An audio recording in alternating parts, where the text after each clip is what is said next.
Mehrauli Archaeological Park, as the name suggests, is located in Mehrauli.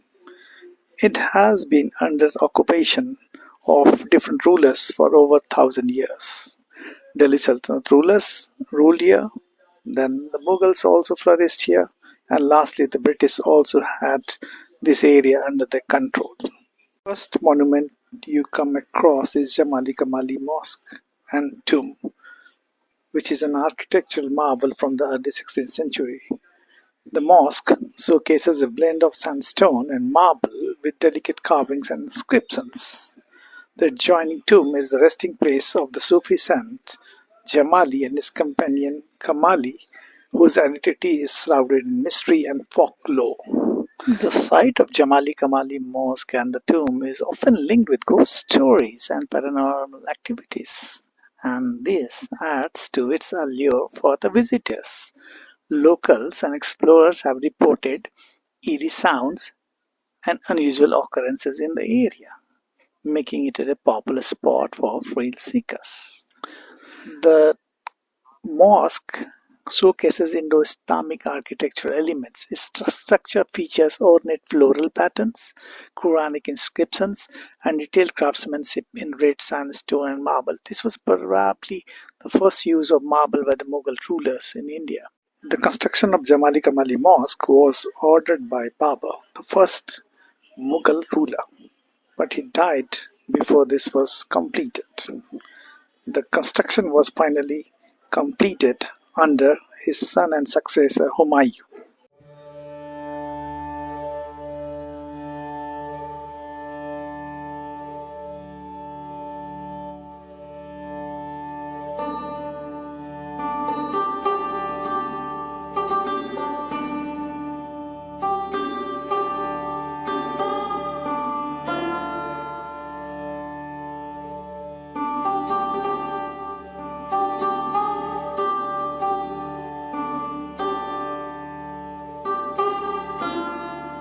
One of the most significant monument at the Mehrauli Archaeological Park is the Balban's tomb. Balban was the ruler of Delhi Sultanate period in the 13th century from 1266 to 1287 AD or CE these days as it is called. His tomb is believed to have been constructed shortly after his death in 1287 CE. It is now in a very dilapidated state with its domes and significant portions of the structure gone missing, but the remains still showcase the architectural transition which was seen in that period. Actually, the first true arch in India was introduced in this very tomb. It is significant for introducing the true arch and keystone technique in Indo-Islamic architecture, replacing the earlier corbelled arches. Balban's tomb was actually part of a larger complex. This complex included an enclosure, walls, and other structures, many of which have actually vanished over time. But close to Balban's tomb, there is another tomb, which is that of his son, Prince Muhammad, who had died fighting the Mongols, and it actually deeply affected Balban. This is why he constructed his tomb as well as his son's tomb. And very close to this tomb complex was a pavilion, which is believed that it was actually Balban's residence. It was a fine example of early Sultanate architecture. Some remnants of it are still there, but most of the things have actually ruined over the years.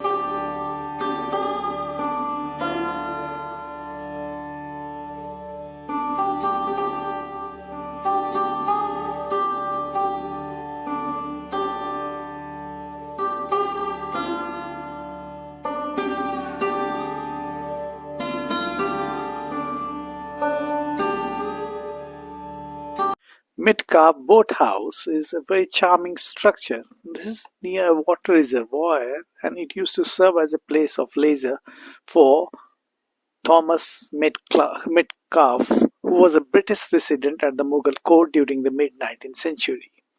It is believed that this structure was actually a Lodi-era tomb and which was later modified by Metcalfe.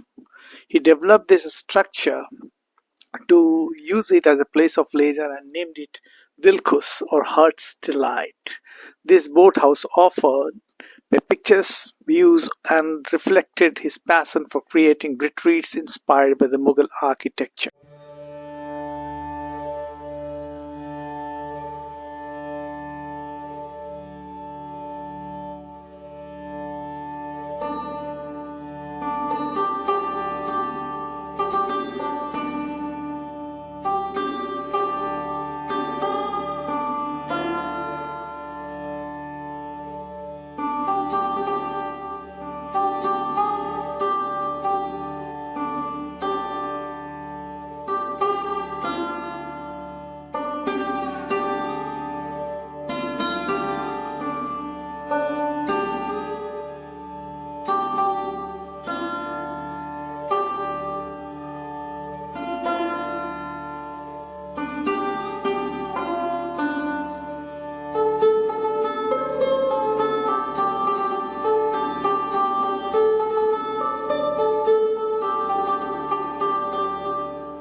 Behind Metcalfe Boat House is the tomb of Kuli Khan.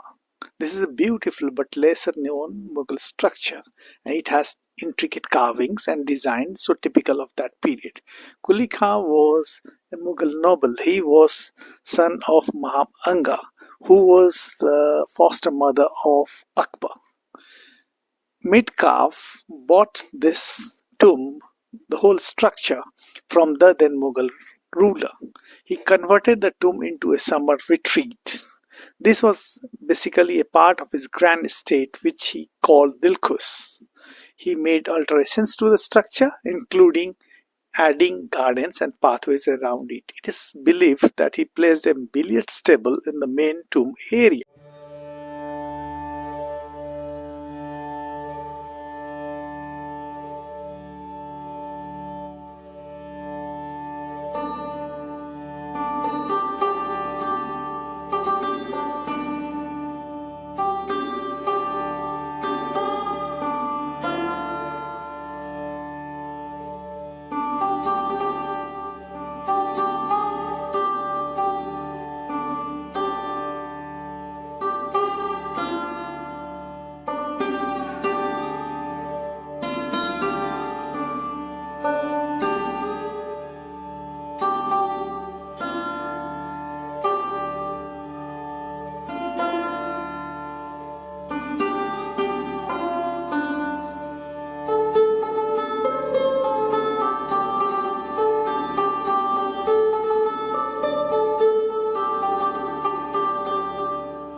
Situated close to Kulikantum is the Folly, which is called Metcalf Folly. It is actually a decorative building which was meant to serve as a recreational structure.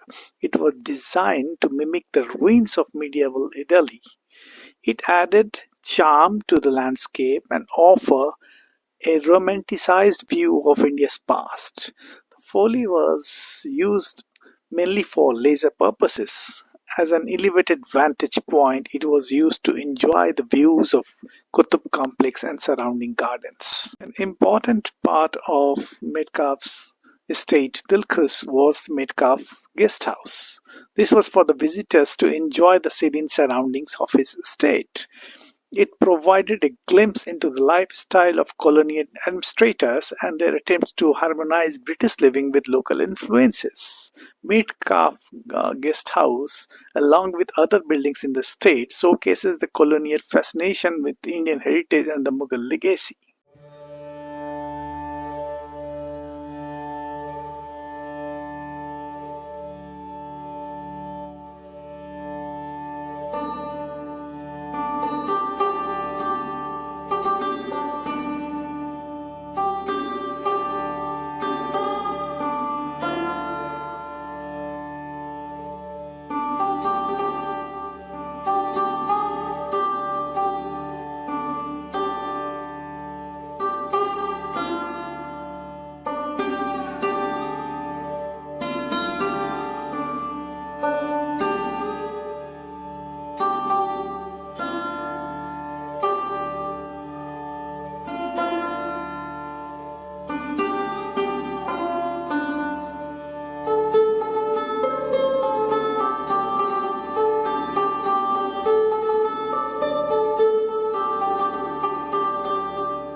Rajao Ki Bavli is a famous step wall you can find in Mehrauli Archaeological Park. This was built by Daulat Khan. He was a noble in the court of Sultan Sikandar Lodi of the Delhi Sultanate. Around the early 16th century, it was primarily used by masons during the Lodi period. The Bavli is a three-tiered rectangular step well designed to collect and conserve water in arid conditions. The tiers of this Bavli are adorned with symmetrical arches, domed pavilions, and carved walls. The structure has a mix of red sandstone and rubble masonry, showcasing both strength and elegance.